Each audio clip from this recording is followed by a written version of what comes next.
국장이 잘 못 나간다는 걸 알면서도 어쨌거나 계속 투자를 하면서 하는 거잖아요. 그러니까 여기서 우리가 전략을 짜보는 수밖에 사실 없는데, 그러면 엔비디아가 좋게 나오든 나쁘게 나오든 결과가 반도체는 잠깐 지금은 쉬어가야 될 타이밍, 그리고 비중을 줄여야 될 타이밍이라고 그러면 뭐 완전 타이밍상으로는 살짝 늦은 감이 없지 않아 있죠. 지금 분위기상으로는 저는 개인적으로 제가 만약에 하이닉스를 1000주 들고 있었다면 저는 300주 정도는 줄여놓고 기다리지 않을까 싶습니다. 그럼 그걸 뭐 하십니까, 우리 팀장님은? 저는요. 네.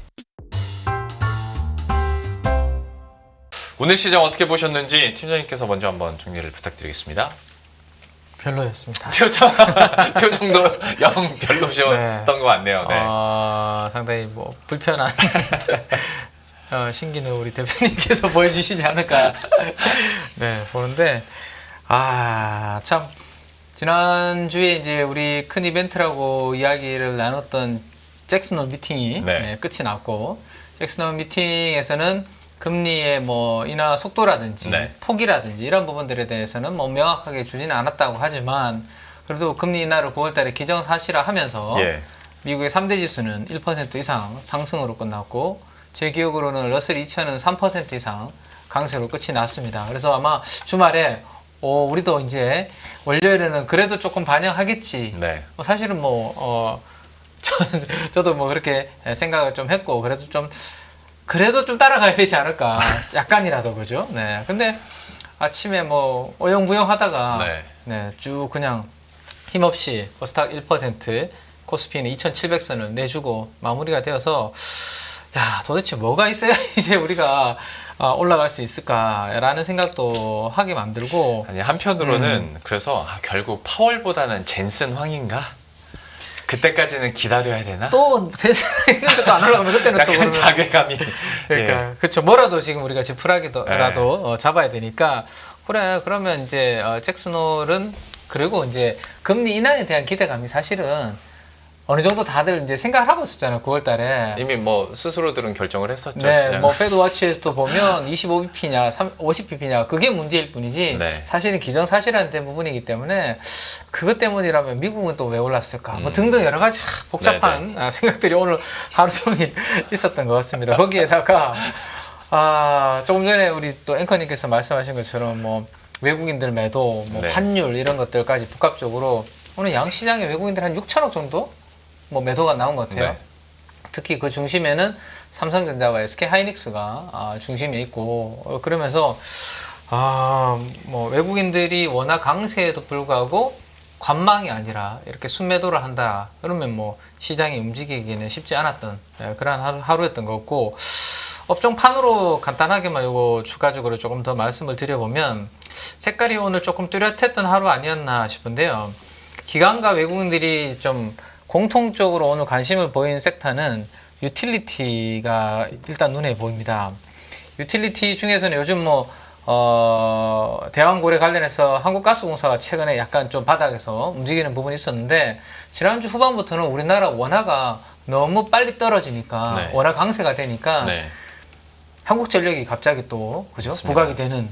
그럼 뭐 원화가 이렇게 강할 때는 그래도 한전이 제일 최고지 뭐 이런 생각들을 다시 아마 트레이딩 많이 하셨던 분들은 한전 뭐 항공 맞아요. 최근에 우리가 잘 보지 않았던 그런 쪽으로 원화 강세 수혜주들, 외화 부채가 많은 기업들 뭐 이렇게까지 됐는데, 모르겠습니다. 이게 이제 언제까지 지속력이 있을지 그게 이제 퀘스천인 것 같고, 그거 외에 오늘 기관 투자가들이 선택한 부분은 좀 약간 내수 성격을 가지고 있는 쪽이네요. 그죠? 지난번에 우리 KTNG도 한번 말씀드렸었고, 백화점 경기가 좋나요? 저 잘 모르겠는데 백화점도 이렇게 일부 좀 담았고, 그 다음에 뭐 이 이야기는 꽤 드린 지는 오래된 것 같습니다. 주택 건설 관련된 내수 온리 주택 건설 회사들, 그죠? 그들 쪽으로 또 여전히 들어오고 있고, 그 다음 밑에 쪽에서는 역시 금리 인하 쪽에서 가장 그러면 편안한 쪽은 제약 바이오 아니야 뭐 이런 것들은 여전히 지난주에 이어진 것 같습니다. 근데 매도가 조금 가슴 아픈 부분인데, 기관들의 매도 영역을 보시면 이거는 우리 1분기 실적 이후에 거의 시장의 주도주 역할을 했던, 그죠? 실적 잘 나오고 실리콘2를 중심으로 다 날아갔었죠. 화장품. 맞아요. 그리고 HD 핸드일렉트릭 중심으로 재룡전기 뭐 다 날아갔었죠. 전기 장비. 그다음 삼양식품을 중심으로 이것도 1분기 실적 발표되고 다 날아갔었죠. 이들이 최근에 뭐 2분기 실적도 약간 뭐 슬로우했다라는 핑계도 있지만 이 환율이라는 핑계를 가지고 오늘 기관 투자가들은 뭐 지난주 후반부터 해서 약간 좀 비중을 줄이는 이런 모습들이 이들에 대해서 많은 포지션이 있는 분들, 그다음에 그동안 좀 기대를 가지고 계셨던 분들한테는 조금 찬물을 끼얹는 그런 오늘 좀 액션이 나온 것 같고, 거기에다가 자동차도 우리 뭐 대표적인 환율 수혜주라고 하는데 사실 엔화도 같이 강해지고 있는데 네.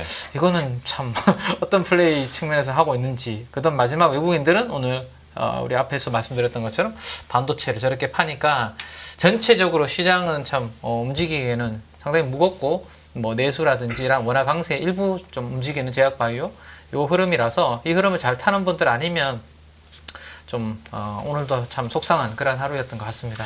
그러니까 저희가 뭐 환율 얘기도 하고 뭐 여러 가지 이유는 붙입니다만은 또 어떤 측면에서 보면 외국인도 물론 마찬가지입니다만은 기관들도 뭐 낙폭 과대한 종목 매수하고 좀 일부 지금까지 올랐던 종목들은 여지없이 차익 실현을 좀 하는 모습들도 나타나고 쉽지 않았습니다. 근데 저도 물론 되게 자괴감을 느끼긴 하지만 너무 이 스탠스로만 질문 드리기가 뭐해서 이제 대표님께는 똑같은 질문을 좀 다르게 드리자면, 특히 코스피 같은 경우에는 삼성전자랑 SK하이닉스 낙폭 빼면 사실 지수 자체가 하락했다고 보기는 좀 힘든데 오늘 시장 참여자들의 분위기가 이렇게 다운되는 데는 왜 그럴까요? 제가 노력하는 거 지금 느껴지십니까? 예. 참고 있는. 네. 그냥 잘 버텼네요. 별로 안 빠졌네요 오늘. 이러고 시작을 해야 될 수밖에 없는 게 그렇습니까? 예, 그런 상황들인데 시장의 색깔이 바뀌어 있어요. 네, 그러니까 지난번에 저희가 이제 항상 이걸 그런 거 있죠. 저희가 보통 이제 반도체 사이클이 움직였었을 때 나오는 어떤 변화들 보게 되면 그보다 먼저 사이클이 이제 막 태동을 하려고 해서 이제 막 이제 실적 좋아지는 거 보여주고 있는데 삼성전자가 8만 원도 안 돼 있다. 이게 되게 불편해요 지금 현실이. 그런 상황들이고, 물론 하이닉스는 그래도 찍었다 내려왔기 때문에 뭐 그렇다고 쳐도 이런 상황 쪽에서 그냥 요즘 IT는 뭐 그냥 동네 북입니까? 네. 뭐 들어오기만 하면 외국인들 쭉쭉 팔고 있고 그러다 보니까 힘도 못 쓰고 있고 그런 차원에서 그러니까 시장의 색깔이 바뀌면서 이어지는 변화를 보게 되면, 그러니까 제가 보기에는 뭐가 어쩌고 시장이 어쩌고 그런 것보다 시장이 약해요. 체력이 없어요. 네. 다 돈 어디가 있습니까 지금? 부동산으로 갔죠. 거기다 미국 시장으로 갔죠. 원래 이게 좀 여기 보강돼 있어가지고 한국 시장 지금처럼 그래도 수출 좋아지고 기업들 실적 좋아진다고 했었을 때는 같이 붙어줘야 되는데 그때 플레이하던 종목들 지금 다 글로 가 있고, 거기다가 또 9월달 뭐 금투세기 뭐 이런 거 가지고 이어지다 보니까 괜히 많이 이러고 있는 상황 쪽에서 누가 자신 있게 플레이하겠습니까? 네, 이런 분위기 쪽에서 그냥 시장은 그러니까 자꾸 뭐만 기다리고 있어요. 뭘 기다립니까? 끝나고 보면 또 있을 텐데 또 엔비디아 끝나면 그게 끝인가요? 또 PC 볼 거고 고용지표 볼 거고 뭐 이런 FMC 볼 거고 계속 뭐 이제 개미지옥이네요. 네, 이런 식으로 돌아가면서 체크하려고 하는데 그게 좋아지거나 시장에 우호적인 변화가 나온다고 하더라도 반응은 미국이 반응하지 저희는 반응을 안 합니다. 이게 지금 특징이에요. 그렇기 때문에 아마 원래는 지금 상황 쪽에서 달러가 약세로 갔었을 때 그러면 원화는 강세로 가기 시작하면서 원래는 외국인들이 들어왔었어야 되죠. 외국인조차도 안 들어옵니다. 근데 그런 흐름 쪽에서 가장 큰 건 그거죠. 지금까지 그들이 이용을 해서 유동성을 보강을 시켰던 가장 핵심은 엔화가 약세다 보니까 그 약세 엔화를 베팅을 해서 거기서 자금 조달해서 그다음에 미국 시장을 사건 여러 가지 자산을 샀다라고 하게 되면 지금부터는 이게 지금 바뀌고 있는 기조거든요. 미국은 금리를 인하합니다. 그리고 일본은 금리를 인상합니다. 그럼 이게 이제 과거처럼 그렇게 벌어지는 게 아니라 이제 축소가 되는 거잖아요. 그쵸. 그러면 이제 저희가 생각하는 글로벌 유동성이 그렇게 생각이 안 되는 거고 오히려 있던 것마저 정리가 되는 상황들이죠. 그런 분위기가 나오다 보니까 외국인들이 그냥 눈치만 보고 그냥 딱 이러고만 있더라고요. 그게 가장 특이한 현상인 것 같고, 앞서 우리 팀장님이 다 말씀하셨지만은 시장의 색깔이 바뀌어 있는데 이걸 또 어떻게 보면 그래요. 지금까지 상반기 때 이쪽 주도고 실적 잘 나온다. 실적 잘 나오는 거 매매하려면서요. 원래 그런 거 아닙니까? 근데 무슨 실적도 안 되는 이런 이제 좋아진다라고 하는 이런 쪽에서 막 붙기 시작하다 보니까 저희가 이제 헛갈리기 시작하는 거죠. 그런 쪽에서 뭐 네이버 카카오는 안 돼. 그런데 이틀 사이에 막 7% 올라오고요. 네. 네, 이런 변화가 나오다 보니까 저희가 이제 시장에 적응을 못하는 거죠. 그래서 그러면 이럴 때 그냥 차라리 반도체 IT 좀 줄이고 수출 쪽 좀 줄여서 이쪽으로 붙는 게 시대 트렌드 맞겠다라고 해서 대응해야 되는데 그렇게 딱딱 가면서 매매하실 수 있는 분들이 얼마나 될까요 지금? 그러니까 그게 안 되다 보니까 지금 계속 있는 종목들 가지고 마음 아파하면서 보고 있는데 짜증만 나고 그러니 덮을 수는 없고 또 보긴 봐야 되겠고 보고 있으면 화만 나고 이런 시장이 아닌가 생각이 돼서 그렇습니다. 그냥 거기까지만 할게요. 아니 뭐 네. 제살 깎아먹는 멘트일 수도 있겠습니다만은 그러니까 우리가 여러 이벤트나 매크로 점검을 하고 여기에 따른 영향력을 체크하지만 우리나라 시장만큼은 말씀해주신 것처럼 체력 자체가 약해지다 보니까 그저 그냥 외국인들 선물 플레이에도 너무 좀 쉽게 계속 하세요. 듣고 있어요. 단가 예. 올라올 뻔했는데 어우. 예 쉽게 움직이는 네. 예 그 정도로 예, 순화해서 그게 끝입니까? 좀 더 강하게 얘기해주면 안 될까요? 그죠? 좀 그 부분이 안타까운 것 같아요. 예. 네. 그리고 미국은 미국이니까 오르고 우리는 우리니까 함께 오르지 못하는 상황인데 과연 호재를 우리가 왜 이렇게 반영을 못할까? 그리고 호재가 나왔는데도 왜 우리 시장은 자꾸 어디에 걸리는 느낌이지에 대해서는 팀장님 좀 어떻게 평가하고 분석하세요? 우리 교유의 이슈 계속 제가 지금 말씀을 드리고 있는데 지난주에 추석표 예매했습니다. 기차, 네. KTX, 네. 경부선, 호남선, 네. 점점 가까워지고 있다라는 거죠. 추석이. 네. 제가 계속 말씀드렸지만 추석이 가까워지면 시장이 재미가 없었습니다. 원래 원래 재미가 없었던 부분이 네, 있어서 가뜩이나 이번은 길어가지고 가뜩이나 또 대표님께서 말씀하신 금투세 이 이슈가 지금 어떻게 될지 지금 오리무중입니다 지금 그죠? 이거 해결 안 되면 원래도 이 9월부터 우리가 대주주 양도세 과세 물량이 먼저 나오기 시작을 했거든요. 슬슬 이제 네. 추석 전부터. 왜냐하면 명절 길고 하니까 좀 줄이자 먼저. 그래서 8월 말 9월부터 서서히 그 영향을 받거든요. 근데 지금은 이 금투세 이슈도 있기 때문에 제가 봤을 때는 이거 한 가지라도 뭐 대주주 양도세는 어쨌든 해결 안 되는 거고 금투세 이거 해결 안 되면 그동안 우리가 겪었던 하반기보다 훨씬 더 세게 겪을 수 있는 그러니까 이 지금처럼 좀 재미없는 그런 그림이 그리고 최근 움직이는 것도 보면 올 한 해 상반기 안 움직였던 종목들이잖아요. 네. 예. 맞아요. 아까 화장품, 뭐 변압기, 그다음에 또 뭐죠 음식료 이런 것들은 많이 올랐던 네. 섹터거든요. 반도체도 사실은 좀 지금 좀 최근에 빠졌지만 그래도 상반기부터 하이닉스 꽤 올라 있는 상태거든요. 네. 예. 그래서 그런 것들은 좀 줄이고 안 오른 것들 좀 플레이를 이렇게 하기 시작하면 이게 뭐 손바뀜이라고 하기도 좀 애매하긴 한데 어쨌든 제가 봤을 때는 당분간은 쉽지 않은 그런 부분들이 이어질 것 같고 그러면 유예 아니면 폐지잖아요. 네. 아닌가? 그죠? 둘 중에 하나입니다. 그죠? 유예 아니면 아니, 폐지. 시행도 있겠네. 시행도 있죠. 네, 시행도 있겠네. 셋 중에 하나죠. 셋 중에 하나. 시행은 상상도 안 하고 싶고 일단. 갑자기 좀 어지러지네. 네, 시행은 일단 상상도 안 하고 싶고 유예된다고 하더라도 그럼 유예되면 좋은 건가? 일단은 잠깐은 뭐 한숨 돌릴 수 있을 것 같아요, 그죠? 뭐 본전 정도, 네. 다시 나중에 또 나올 거니까 이야기. 폐지 정도는 돼야 사실은 지금까지 우리가 뭐 못 올랐던 것들 한 방에 쑥 한번 좀 치고 올 것 같은데 폐지는 지금 분위기에 만약에 쉽지 않다면 적어도 본전 정도라도 기대할 수 있는 유예 정도는 나와줘야 하반기에 조금은 숨통을 쉴 수 있지. 그렇지 않으면 가면 갈수록 제가 봤을 때는 팔려고 하는 사람들만 기다릴걸요? 젠슨항이 좋은 이야기 하시면 올라올 거 아닙니까? 네, 그때 그때 팔려고 팔아야지. 한다니까요. 지금 다 기다리고 있다니까요. 조금이라도 더 받고 이것도 금투세 뭐 이슈 또 나올 텐데 그러면 비중 좀 줄여놔야지 이런 생각을 하지 비중을 확대해야지라는 생각을 별로 안 하고 계십니다. 그렇죠. 네. 이게 지금 우리나라 시장이 뭐 미국이나 다른 데에 비해서 지금 약한 이유 중에 저는 하나라고 생각이 되거든요. 그래서 이거는 우리가 냉정하게 그러면 내가 어떻게 대응해야 될지는 좀 생각을 좀 하셔야 되지 않을까. 오늘도 벌써 자꾸 무겁게 되네요. 대화 내용이 자꾸 무겁게 되는데 이게 어쩔 수 없는 부분인 것 같습니다. 예. 그러면 참 뭐 무겁지만 얼마 만에 저도 오늘 그 LCC 주들을 차트를 열어본지 모르겠어요. 근데 이거를 손맛김이라고 저도 표현은 안 하겠습니다만 지금까지 계속 흘러내렸던 종목을 봐서 좀 조금이라도 먹고 할 수 있는 시장인가? 오, 잔잔말이 가시는 겁니까? 우리 앵커님도? 아니요. 그 네. 출연자 맞춤형 질문이었습니다. 어떻게 생각하십니까? 야, 네가 해봐 이런 느낌이네.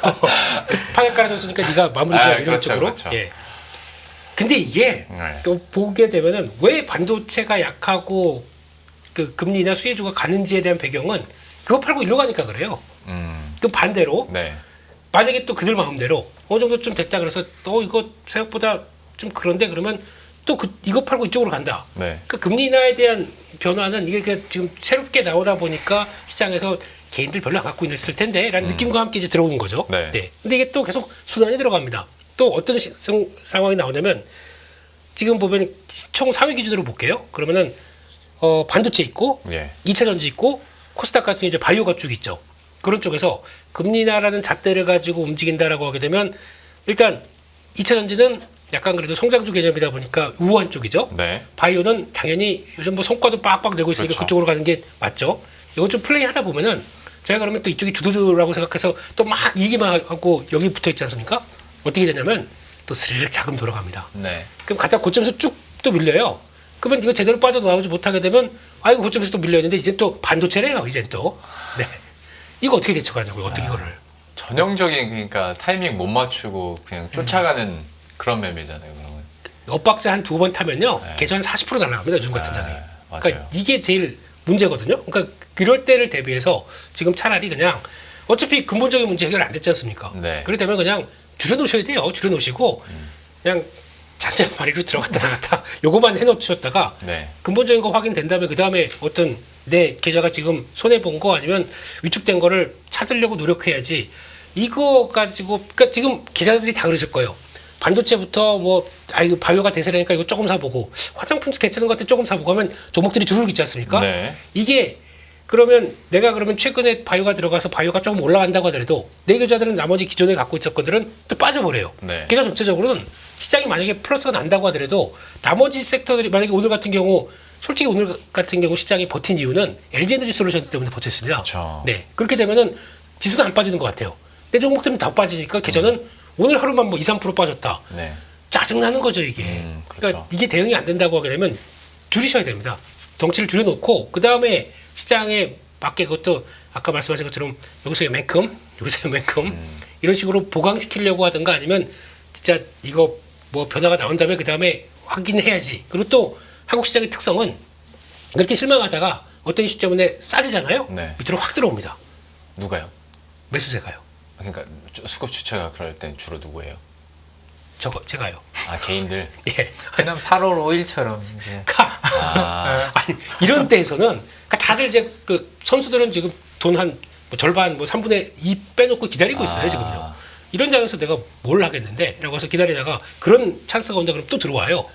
차라리 그런 거 들어와서 다시 변화가 있는데 그렇게 들어올지 안 들어올지 모르겠습니다. 근데 그런 변화가 들었을 때 차라리 미국 시장이 개파락 나왔다 그러면 하락했다 그러면 저희 개파락 나왔을 때 살려고 대응을 하고 있지 지금 전혀 지금 시장 쪽에서 움직이려고 하지 않고 있거든요. 네. 그렇다고 해서 지금 워낙 강세 수혜 지금 한국전력 한 만주 사자 이렇게 들어올 것 같은가요? 안 들어와요. 지금 이런 또 약간 그럼요. 떠 있는 자리에서는 잘 안 들어와요. 네. 그러니까 어쩔 수가 없는 거죠. 아. 네.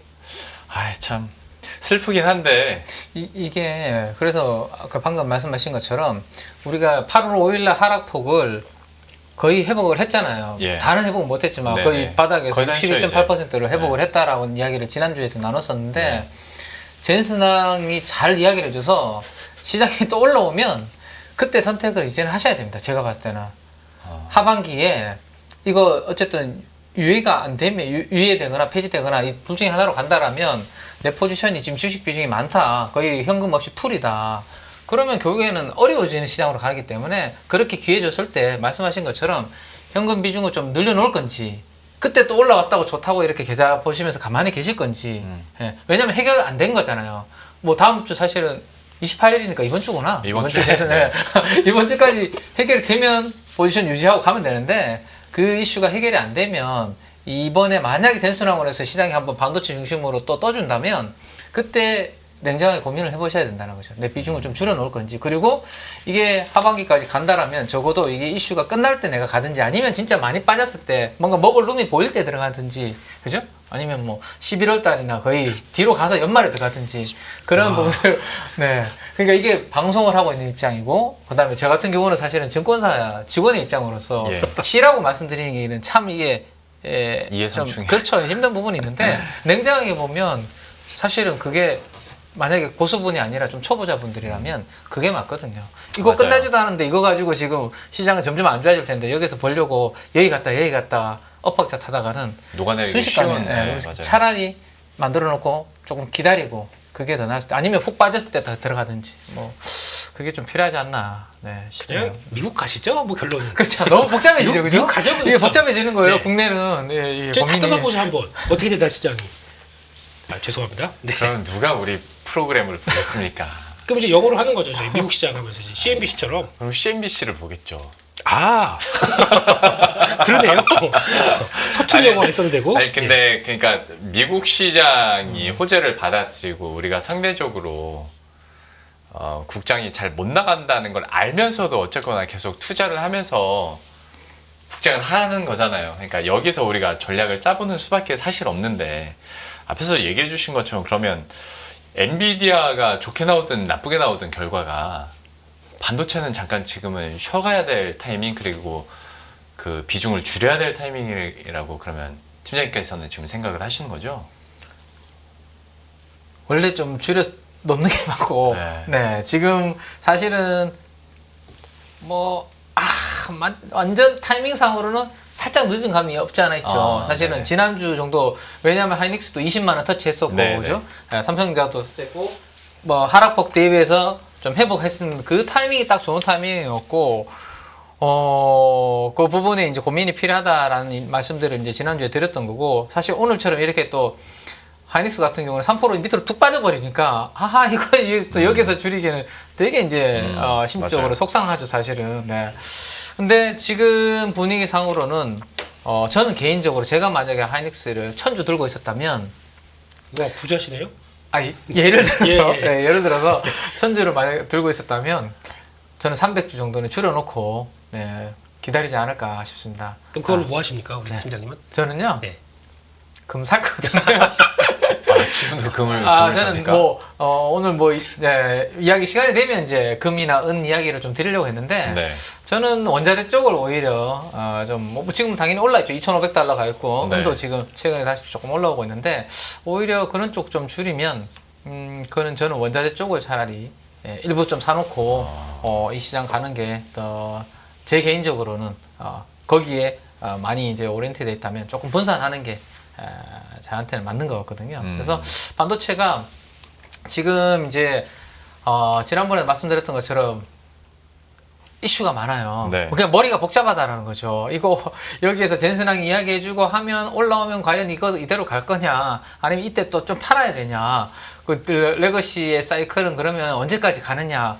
이게 사실은 한 6월 달부터 지나오면서 상반기 없던 논란을 자꾸 만들고 있는 거죠, 그죠? 그냥 외국계 증권사에서는 이제 정점이다, 준비해라, 뭐 이런 리포트도 나오고 하다 보니까 저는 그런 부분들이 좀 있는 것 같은데, 지금 반도체를 봤을 때 비중을 확대하려고 하시는 분들보다는 반도체도 올라오면 언제 줄일지에 대해서 고민을 하시는 분들이 저는 저 주위에 더 많은 것 같아요. 기관 투자가분들이나 이렇게 만나보면. 그렇다면 이번에 젠슨왕이 안 좋게 나오면 당연히 줄이는 게 맞는 거고, 그건 당연한 거고. 네, AI 투자에 대해서 생각했던 것보다 안 되는 거니까. 근데 여전히 AI 투자는 이번에 구글의 예전에 이제 CEO가 이야기한 것처럼 확실한 그런 것들을 보여줘서 한번 움직여준다고 하더라도 이 과거에 최근에 1년 6개월 동안에 그렸던 사이클처럼 올라오기는 저는 쉽지 않은, 지난번에 이제 또 증가율 기울기를 보여드렸는 것처럼 어쨌든 올라오더라도 그렇고 안 좋게 나오더라도 비중을 일단은 분할로 조금 줄여두시고 다른 섹터를 또 좀 안 올라오는 쪽으로 또 고민을 해보시는 게 좋지 않을까 생각입니다. 근데 참 사람 마음이라는 게 젠슨왕이 나와가지고 좋다고 하는데 내가 여기서 반도체를 줄이는 것도 참 개인 투자자 입장에서는 쉽지 않은 결정이 될 수도 있을 것 같은데. 그런데 네.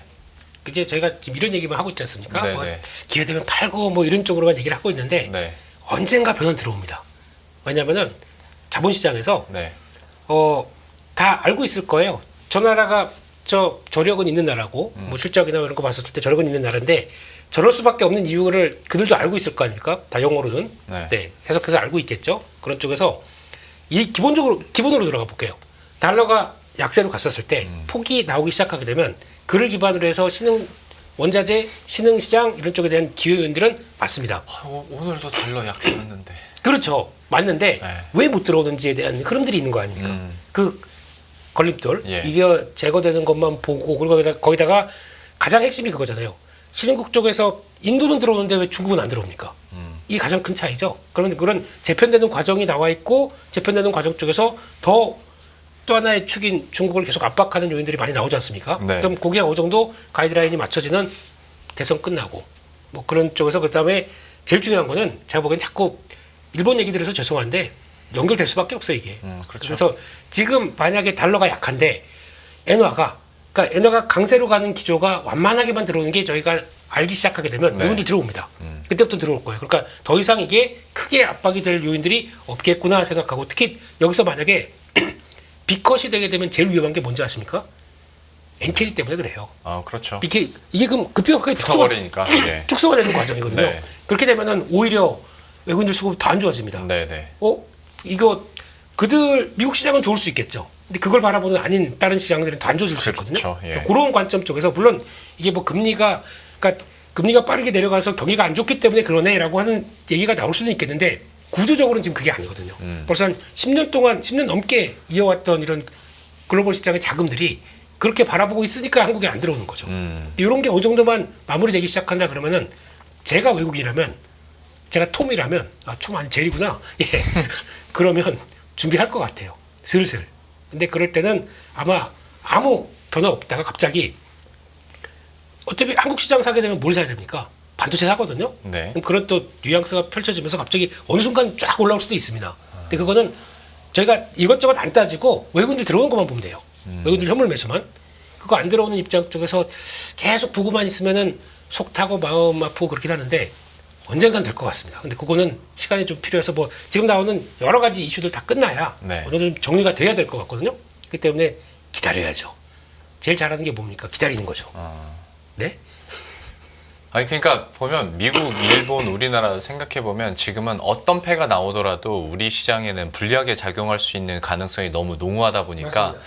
그래서 이제 좀 보수적으로 얘기를 하시는 건데 다만 뭐 외국인들이 우리 시장을 아예 등 돌릴 건 아니고 그게 어느 정도 해결됐다고 판단했을 때 외국인들이 들어온다면 당연히 반도체부터 들어오기 시작할 테고 지수를 사는 느낌으로 그때는 이제 반도체의 기회가 될 수 있는데 대신 안타까운 건 그게 언제가 될지 모르겠다. 시간이 좀 걸릴 수 있다. 네. 이 정도로 마무리 짓죠. 희망적인 이야기를 한 가지만 그러면 좀 드려보면 제발요. 너무 부정적인 하나라도. 네. 이거는 뭐 특별한 건 아닌데 네. 이 그림을 한번 보시면 금리가 올라갈 때가 왼쪽이고요. 예. 금리가 내려갈 때가 오른쪽이에요. 그러니까 금리가 올라가는 사이클이 이제 인플레이션 구간이잖아요. 물가 네. 잡기 위해서 금리 올리는 구간. 그때 이제 시장에서 강하게 움직였던 섹터가 위에 있는 섹터들입니다. 에너지부터 귀금속, 뭐 강산, 뭐 이런 쪽들인데 유틸리티. 네. 반면에 그때 보시면 금리 올라가는 구간에서 테크는 거의 뭐 하위에 있죠. 네. 수익률 하위에. 근데 오른쪽은 금리가 올라가고 금리가 내리고 난 다음에 퍼스트 컷이잖아요. 그럼 첫 번째 금리 인하하고 난 다음에 1개월 뒤, 3개월 뒤, 6개월 뒤, 1년 뒤 수익률이거든요. 네. 반대입니다. 보시면 뒤로 갈수록 여기 테크 있죠. 테크가 강해지죠. 네. 왜냐하면 금리 내리니까 이자 부담 줄어들고 네. 그러면 서서히 소비 여력이 좋아지니까 네. 뭔가 이제 사기 시작할 거고 뭐 IT 제품도 당연히 이제 돈 없을 때보다 돈 있을 때 여력이 있을 때 사게 되잖아요. 그렇죠. 그럼 IT 제품 많이 사게 되면 그 안에 들어가는 반도체들의 수요가 당연히 올라올 것이고 이렇게 해서 이제 조안을 붙이는 부분이 있는데 이거는 이제 원래 우리가 생각하고 있는 기본적인 이론적인 사이클인 거고 네. 이렇게 되는 데 있어서의 이제 우리 국내에 이제 약간 그런 아까 우리가 많이 이야기 나눴던 네. 그 부분들이 좀 잘 정책적인 해결되면 부분. 네. 이런 그림이 앞으로 큰 사이클로는 오니까 이제 좀 큰 그림을 그리시는 분들한테는 이런 정도를 생각해 두시면 뭐 긍정적일 수 있다. 금리 인하 사이클에서 그 정도 한번 말씀을 좀 드릴 수 있을 것 같아요. 타이밍은 나쁘지 않은데 9월에 금리 인하 딱 하면 3월 이후 그러면 연말 되니까 IT 쪽도 성수기 막 그렇죠. 해가지고 네. 같이 올라주면 참 좋을 텐데 정책적인 리스크가 우리 시장에서는 좀 발목을 잡고 있다. 라는 좀 쓸쓸한 또 얘기도 첨언을 드리고, 그러면 비슷한 맥락에서 2차 전지에 대해서는 어떻게 보시는지. 오늘 뉴스가 뭐 중국 쪽 뉴스도 났었고 테슬라 뉴스도 당연히 있는데, 그리고 오늘 또 급등하기도 했고요. LG 에너지 솔루션을 필두로 해서 전반적으로 전기차나 2차 전지에 대해서는 좀 어떻게 보시는지, 이거는 대표님께서 먼저 좀 오늘 띄워주시겠어요? 정말 궁금해요. LG 에너지 솔루션 왜 이렇게 강한지. 왜 이렇게 강한지. 네. 그냥 그런가 보다 그랬더니 거의 뭐 시장을 딱 끌고 올라왔거든요. 그렇죠. 예. 네. 그래서 처음에 안 따라가요. 그러다가 안 따라갔네. 이렇게 지금 바뀌어 있는 상황들이거든요. 그래서 의외로 강한데 보니까 한 8월 10일부터 외국인들이 매수를 집중하더라고요. 네. 왜? Why? 그러면 아무도 답을 못합니다. 못하는 가운데 그러면 그럼 LG에너지 솔루션 올라오니까 그러면 삼성 SDI가 훨씬 더 저평가니까 그거 사볼까? 아니면 에코프로 있잖아요. 에코프로 BM이나 이쪽 소재 한번 사볼까? 다 물렸어요. 이거 산 사람들은 오히려 LG에너지 솔루션만 강해요. 그렇다는 얘기는 제가 보기에는 위치상인 것 같아요. 시가총액의 위치상. 그러니까 이게 종목이 확산이 안 되거든요. 그렇게 되면은 이번에 반도체 쪽을 숏 들어오기 시작하면서 상대적으로 롱으로 받쳐주면서 2,700선 비슷하게 이렇게 버티는 네. 그런 구조로 만들었다고 봐야 될 것 같은데, 게다가 또 지금 가장 많이 하는 얘기가 저 전기차 폭발하고 네. 뭐 화재 나고 이거 거의 바닥 아니야? 이런 바닥 심리 네. 이런 것도 깔렸다고 봐야 되겠죠. 근데 중요한 거는 바닥은 찍어서 돌아가긴 하는데 돌아갈 때 보면 항상 이 QE 확대가 나와야 될 거 아닙니까? 네. 오늘 D증권사에서 나온 리포트를 보니까 무슨 얘기를 하냐면 이제 전기차 업체들이 리스타킹을 한다고 하더라고요. 다시 재고를 쌓는 과정이 나올 것이다. 그 얘기를 들은 게 GM의 전기차가 이번에 상반기에 잘 팔렸는데 이제 팔리기 시작하는데 그거보다 얼티엄셀즈 쪽에서 나오는 출하량이 훨씬 더 3배가 높았대요. 그렇다는 얘기는 뭐냐면은 미리 이제 쌓아놓기 시작하는 거죠. 그래서 이제 변화 들어오게 되면 바로 렛츠고 할 준비. 근데 왜 이러냐면은 금리 때문에 그렇습니다. 금리 인하가 되기 시작하게 되면 거기서 이제 그렇죠. 수요가 자극할 것 같으니까 미리 이것도 그때그때 맞춰가지고 하겠다가 제대로 또 출하 안 돼서 이게 또 그쪽이 아니고 테슬라로 넘어간다. 기분 나쁘잖아요. 그러니까 그런 거 준비해서 하는 과정이다라고 하는데, 근데 이것도 말이 안 되는 게, 그러면 이번에 출하량이 세게 나왔어요? 그럼 다음 분기는 출하량이 정체될 거 아닙니까? 네. 이게 제대로 안 팔리게 되면 네. 그런 가능성도 있는데 무조건 또 좋다고 볼 수도 없어요. 그러니까 중요한 거는 뭐 이런저런 얘기, 머리 복잡한 사람입니다. 그렇게 보지 마세요. 아니요. 예. 제가 이렇게 웃은 이유는 설명 다 끝나면 말씀드릴게요. 끝났어요. 끝났어요? 아니, 그러니까 저도 이게 오르는 이유가 공감이 잘 안 되고, 네. 뉴스들은 막 결과론적으로 갖다 붙이긴 하는데, 네. 이게 마음으로 공감이 안 되니까 듣는 내내 선을 긋기 시작하는 거예요. 이걸로라도 의미 부여해가지고 네. 외국인들이 계속 사나? 네. 근데 이게 선제적으로 전략이 될 수는 없는 건데. 그렇죠. 네. 네. 그러니까 못 사는 거예요. 그러게요. 그 외국인들은 그냥 아무도 안 따라오네. 내가 사야지 뭐 이러면서 갈 수도 있겠지만 제가 보기에는 만약에 반도체가 터져나서요. 그럼 바로 꺾일 것 같습니다. 제 느낌으로는. 근데 그런 상황 쪽에서 만약에 이게 진짜 바닥 짚고 돌아간다 그러면은 다 갔을 거예요.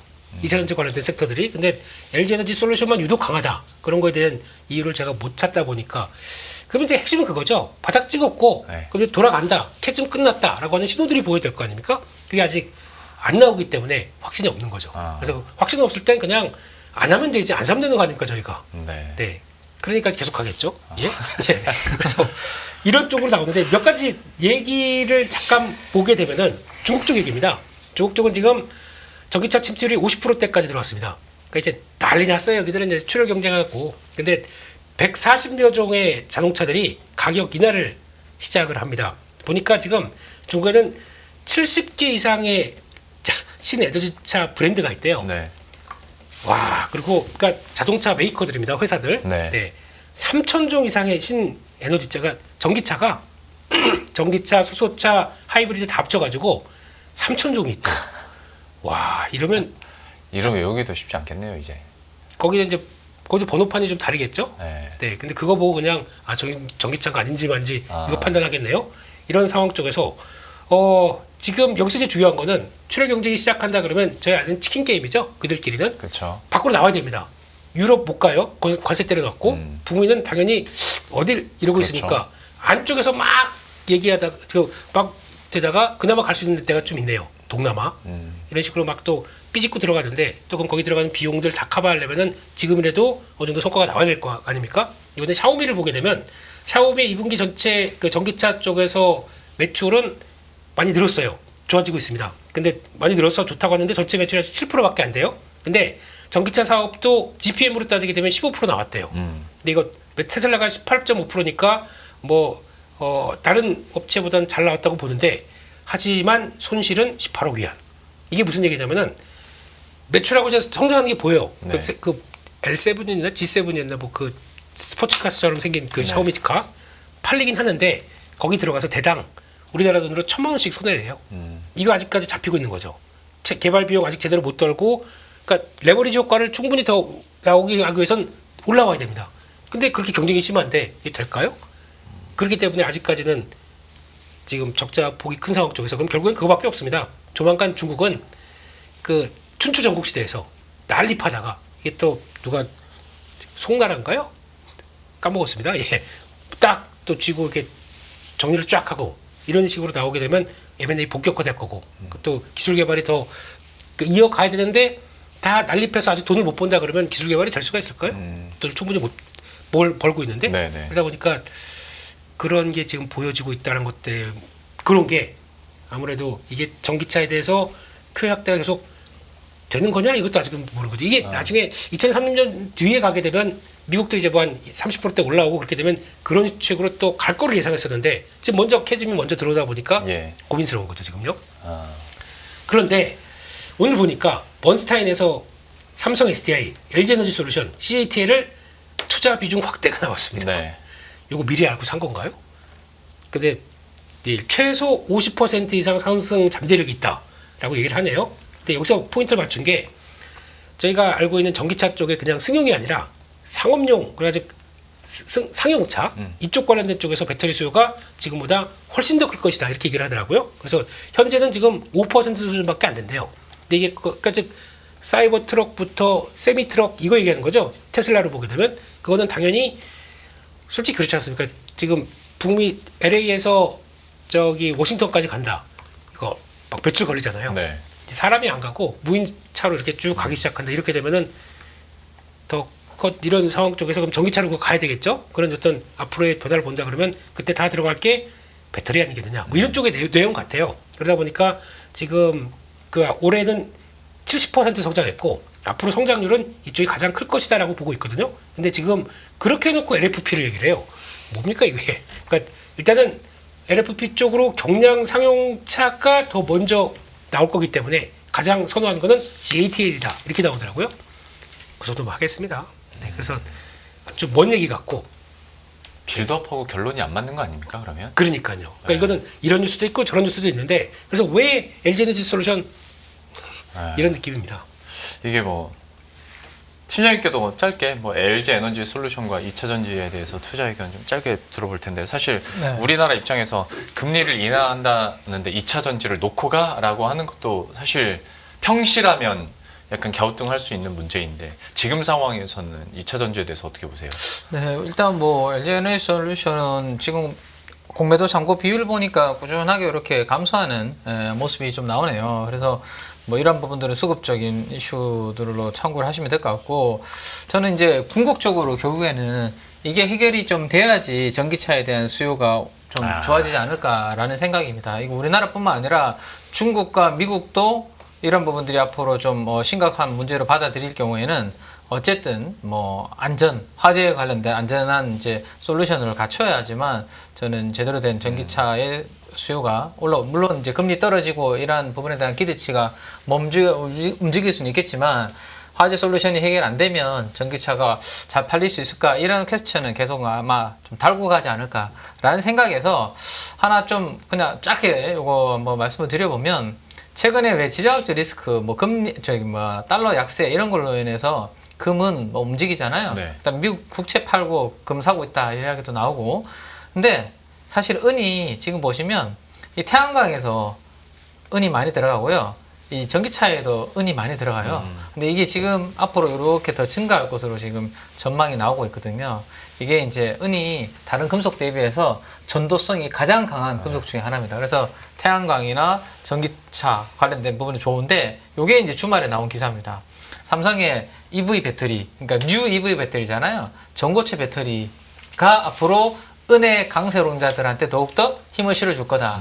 전고체 배터리에 은이 더욱더 수요가 많이 들어가거든요. 그렇기 때문에 제 생각에는 전기차가 성장을 하고 전고체도 성장을 하고 이렇게 될 경우에는 은에 대한 수요가, 그리고 태양광이 지금 미국에서 되게 많이 짓고 있는 상황이잖아요. 그래서 오히려 2차 전지 쪽도 이제 바닥 다지는 구간에서 보시는 것도 나쁘진 않은데, 제 생각에는 금광 관련주, 그 다음에 좀 전에 말씀드렸던 은과 관련된, 은광 관련된 이런 종목들이 미국에 상장된 기업들이 있으니까 요것도 한번 재미있게 저는 공부해 보시는 것도 괜찮지 않을까라는 생각입니다. 약간 쿠션을 먹여서 은 쪽으로 또 투자 아이디어 얘기를 해주셨으니까 여러분들도 한번 또 유심히 지켜보시면 좋을 것 같고, 언제부턴가 은 가격이 금 가격이다라고 할 정도로 또 많이 오르기도 했고, 앞으로의 사용도에 대해서도 저희가 한번 관심 있게 지켜보도록 하겠고요.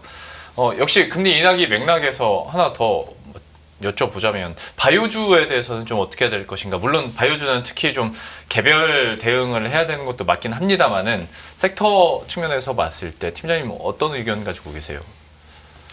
바이오는 이제 가장 이제 좋게 보는 섹터 중에 하나인데, 사실은 바이오가 이제는 좀 또 올라왔죠, 좀 어느 정도. 좀 턱에 찼다? 뭐 찼다라고 말씀드리기 좀 그렇고요. 안 오른 건 아니다. 왜냐하면 금리 인하에 대한 기대감이 전혀 안 반영됐다라고 할 수는 없습니다. 이제 바이오는. 네. 금리 인하 될 거다라고 생각을 하면서 그동안 금리 상승 구간에서 가장 핍박을 받았던 바이오가 먼저 움직이기 그렇죠. 시작했거든요. 네. 그리고 지난주에 뭐 아주 좋은 이벤트가 우리나라 국내에서는 있었던 거고, 그래서 전혀 반영이 안 된 거 아니다라는 것은 냉정한 이제 시선에서 그런 말씀을 드리는 거고, 대신에 뭐 최근에 계속 뭐 ETF, 바이오 ETF 쪽으로 이제 개별 종목을 투자하기 힘들면 바이오 ETF를 보자라는 말씀드렸는데, 오늘도 이렇게 신고가를 이제 가고는 있는데, 어쨌든 지금 요거 한번 보여드리면, 지금으로부터 앞으로 1년 뒤에 내년도 9월 정도 되면 3.25에서 3.50을 예상을 하고 있거든요. 네. 그럼 지금 우리가 여기에 있거든요. 한 2% 정도 금리가 떨어질 것으로 시장에서 예상을 하고 있는데, 과거에 데이터들을 이렇게 이제 돌려놓은 것들을 체크해 보면 1% 기준금리가 떨어질 때 XBI라는 이 ETF 있잖아요, 미국에. 이 ETF가 한 15%에서 20% 정도의 상승률을 보였다라는 데이터가 있습니다. 그러면 앞으로 2%가 추가적으로 금리가 떨어진다라는 것이 된다면, 작게는 30%에서 많게는 40%의 추가적으로 이 XBI가 올라갈 수 있는 여력은 아직 남아있다. 이렇게도 생각을 할 수 있을 것 같아요. 그래서 개별 바이오주들을 국내에서나 아니면 미국에서 찾기 어렵다라면 그 바이오를 묶어놓은 미국의 ETF를 한번 관심 가져보시는 것도 괜찮고요. 또 하나는 금리가 이렇게 떨어지는 구간에서 이 파란색은 이 멀티플이거든요. PER입니다. 네. 그러니까 금리가 떨어지는 할인율이 낮아지면 우리가 높게 이제 밸류에이션을 쳐주는 그런 부분들에 있어서는 바이오가 제일 수혜다. 근데 이제 요건 거죠.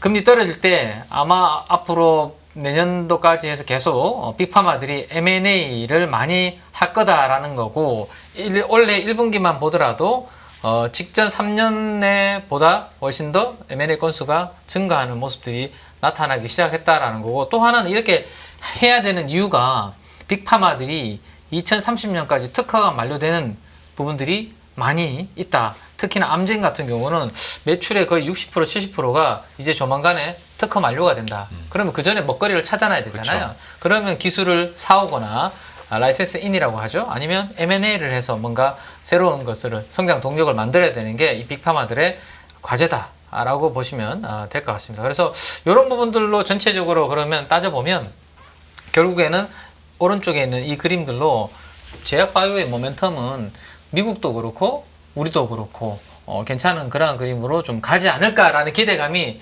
어느 정도 지금 이미 반영이 좀 되고 있다. 라는 것을 생각을 하셔야 될 것 같아요. 그래서 바이오는 순식간에 또 모멘텀이 약간 뭔가 악재가 나오면 다 흔들려 버리잖아요. 그죠? 그래서 좀 조정 받을 때 뭐 내가 개별 종목을 미리 스터디 해 두신 분들은 그건 조정 구간에서 좀 관심을 두면 좋겠고, 개별 종목에 대한 스터디가 어렵다라면 묶어놓은 ETF가 좋겠고요. 그거 외에 저는 이제 요게 아직도 계속 눈에 아른아른 그립니다. 네. 왜냐하면 이번에 그 유한양인가 오스코텍이 보여줬잖아요. 우리도 항암제가 되는구나, FDA, 그죠? 보여줬기 때문에 리가켄 바이오 같은 이런 것들 플랫폼 기술 수출에 대한 기대치가 계속 올라갈 텐데, 결국에는 오리온이 주가가 이 바닥에서 눌려 있었던 이유 중에 하나가 자본 배치를 잘못했다라는 그러한 걸로 지금 소외됐거든요. 음식료 올라갈 때도 못 올라갔고. 근데 최근에 제약 바이오에서 훈풍이 불고 리가캠이 저렇게 신고가를 그려주면 오리온이 저기에서 더 나빠질 게 있을까? 이런 생각들을 아마 시장에서는 저는 하게 되지 않을까 하는 생각이고, 주말에 또 나온 기사도 중국에서 벌어둔 돈을 가지고 투자하고 배당하겠다는데 이 투자를 인도에 투자를 하겠다라고 발표를 했거든요. 그러면 본업도 뭐 중국에서 사실은 돈 받아서 오는 거 쉽지 않잖아요. 네. 배당금 받아서 그거를 이제 앞으로 뭐 베트남이나 인도 쪽에 투자하겠다라고 했는데, 제약바이오 분위기도 괜찮으니 역발상으로 저렇게 빠져있는 상태에서 더 빠질 게 있을까, 이런 아이디어도 리가켄 바이오 때문에 빠지는데, 그 정도도 저는 뭐 바이오 쪽에서는 한번 생각해 볼 수 있는, 다 이미 좀 올라가 있으니까 네. 한번 볼 수 있는 아이디어 아닐까, 뭐 이렇게 말씀을 드릴 수 있을 것 같아요.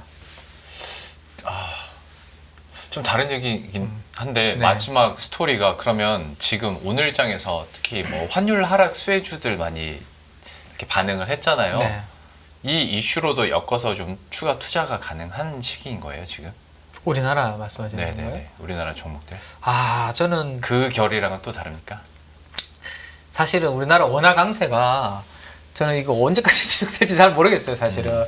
왜냐하면 지금 제가 안 그래도 이거 정리를 해왔는데, 한 나라의 통화가 강세를 보이려면 이런 부분들이 사실은 돼야 되잖아요. 네. 금리가 인상되거나, 그죠? 경제가 탄탄하게 성장하거나, 돈이 많이 들어와서 흑자가 아주 강하게 이루어지거나 등등 뭐 이런 것들이 돼야 되는데, 우리 금리 인하 지금 이제 조만간에 할랑말랑 지금 생각하고 있는 구간이잖아요. 그리고 어쩜 하나도 없죠? 조금은 좀 애매하죠. 그리고 이 부분 한번 보시면, 그 나라의 국가의 경제가 탄탄해지고 뭔가 원화가 강해지려면 이 인도가 요즘 각광받는 이유가, 여기가 20대 구간입니다. 20대 젊은 층. 맞아요. 제일 세계에서 많잖아요. 제일 젊은 국가잖아요. 이 젊은 층이 제일 많은 구조잖아요. 근데 우리나라 그려보면 이렇게 됩니다. 여기 20대거든요. 여기 저희 대표님하고 저하고 여기 50대 여기 구간. 네. 이런 다행이네요. 구간인데, 우리나라의 경제 구조는 분명히 인구 감소하고 늙어가는데 원화가 이렇게까지 강하게 움직이는 이유가 있을까? 그럼 얼마나 더 강하게 움직일까?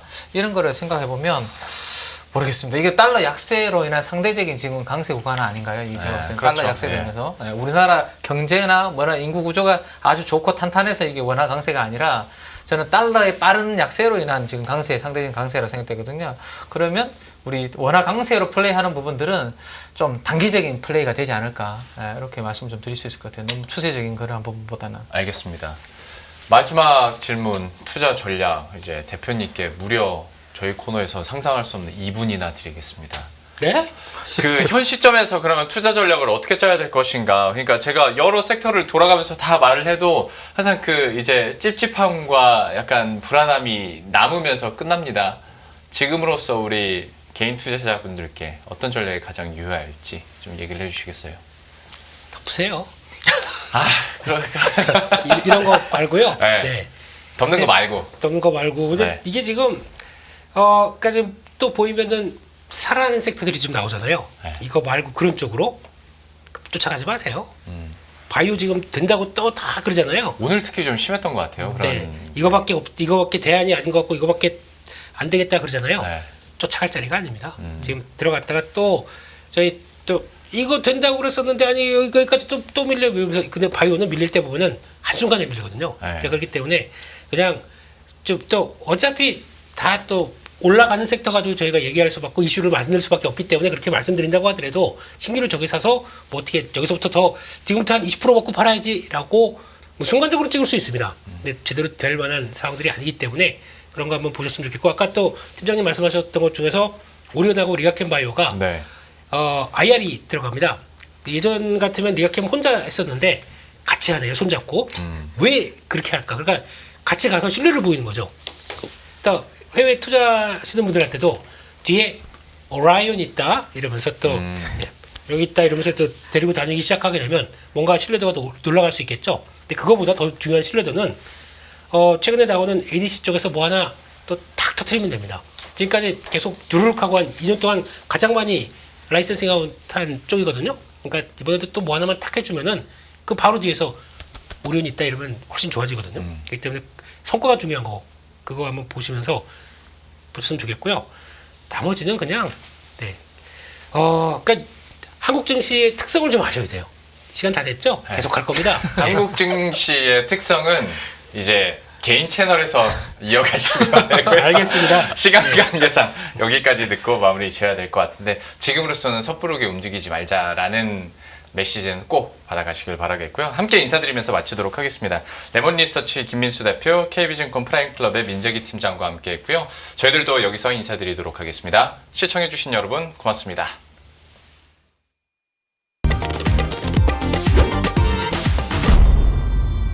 안녕하세요, 이승입니다. 더 많은 영상을 보고 싶으신 분들은 화면 오른쪽에 있는 구독 버튼을 눌러주시기 바랍니다. 그리고 영상을 보시면서 좋아요는 필수인 거 아시죠? 항상 인포맥스 라이브를 사랑해주셔서 감사합니다.